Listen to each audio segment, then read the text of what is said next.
Buenos días a todos, acá estamos en una nueva clase de teoría de las organizaciones. Antes de comenzar la clase de hoy, haremos un repasito pequeño de las clases anteriores. El último tema que estuvimos trabajando fue motivación.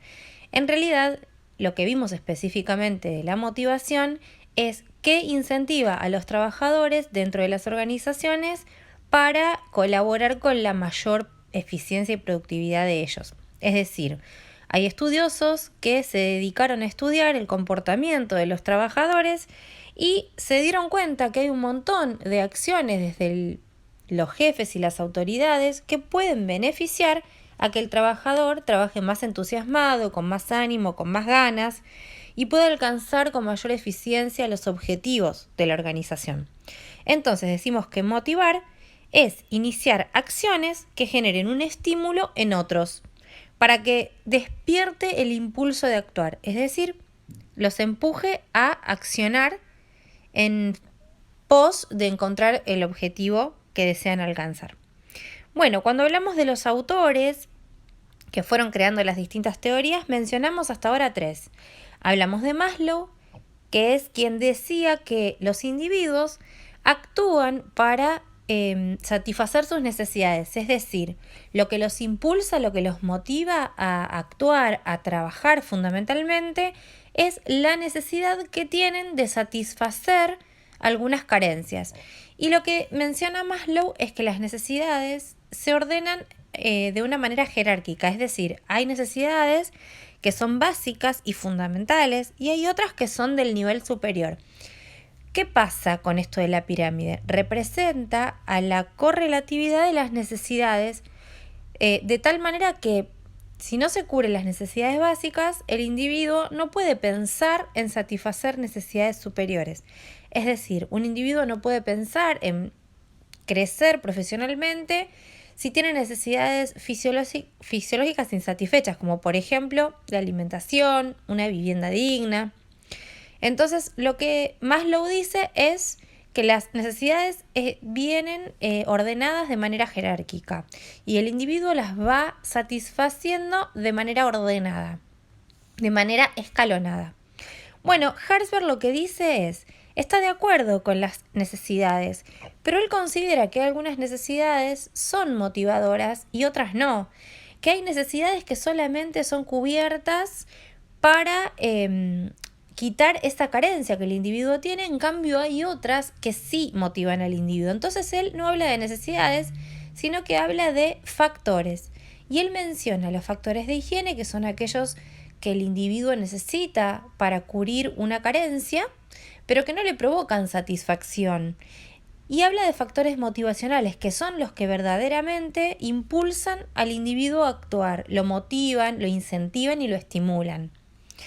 Por otro lado, McGregor hablaba de que la motivación a los individuos no depende ni de las necesidades ni de estos factores que decía Herbert, sino que depende fundamentalmente de las características de la personalidad del individuo.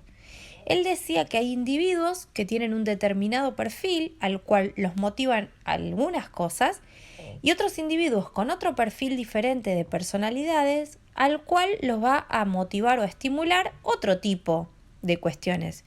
Y es así como McGregor menciona a los individuos de perfil X y perfil Y. El perfil X es aquel al cual había que empujarlo a actuar, a trabajar. Es ese individuo que está satisfecho con cubrir sus necesidades básicas solamente. Y el individuo de perfil Y es el individuo que no necesita un jefe que esté todo el tiempo diciéndole qué hacer. Es el individuo que quiere trabajar para progresar y tiene un perfil opuesto al perfil X.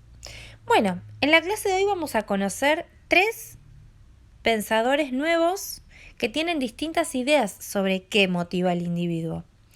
Luke, por ejemplo, decía que lo único que motiva al individuo a su accionar son sus metas, que mientras un individuo tenga metas, va a estar motivado. No habla ni de necesidades, ni de factores, tampoco habla del perfil del individuo. Dice que cualquier individuo, por lo único que está motivado, son por sus metas, sus objetivos y los fines que quiere alcanzar. Por otro lado, Stacey Adams hablaba de la equidad y decía que a los individuos lo único que los motiva es la sensación de justicia en relación a la recompensa que reciben por lo que realizan. Cuando habla de la equidad, lo que dice es que un individuo se motiva cuando siente que la recompensa para sus acciones son justas. Si considera que es injusto lo que le van a dar de retribución por eso que hace, se desmotiva y no quiere hacer nada más. Creo que en parte tiene bastante razón Stacey Adams, ¿no? Por otra parte, Berrum hablaba de las expectativas y decía que todos los individuos están motivados por las expectativas que tienen sobre algo. Las expectativas son eso que esperan como devolución. Y él menciona 3 cuestiones a las cuales los individuos esperan que haya una devolución, como por ejemplo a su desempeño. Lo que dice Berrum es que todo individuo intenta tener un buen desempeño porque sus expectativas, o sea, sus deseos y sus sueños son que ese desempeño sea retribuido, sea valorado. Por otra parte, hay otro indicador de las expectativas de los individuos que es la valencia. Berrum habla de la valencia. La valencia quiere decir el valor que un individuo le da a algo. Cuando uno realiza algo que para uno es muy valioso, tiene la expectativa, es decir, el anhelo o el deseo, que sea bien retribuido. Por otra parte, otro de los indicadores respecto de la expectativa de los cuales habla Berrum es el esfuerzo. Esto es muy parecido a lo que hablábamos del desempeño recién. Berrum dice que todo individuo tiene la expectativa, el deseo, el anhelo de que cuando realiza algo con esfuerzo sea retribuido. Entonces, estas 3 cuestiones, según Berrum, son las que motivan a todo individuo. Fíjense que tanto Luke como Berrum, como Stacey Adams, no hablan de necesidades, ni de factores, ni de perfiles. Lo que hacen ellos 3 es hablar de los individuos en general y también de cuestiones motivadoras bastante generales, pero no están tan erradas de lo que podríamos pensar, que hasta a nosotros mismos nos incentiva o nos motiva a realizar algo.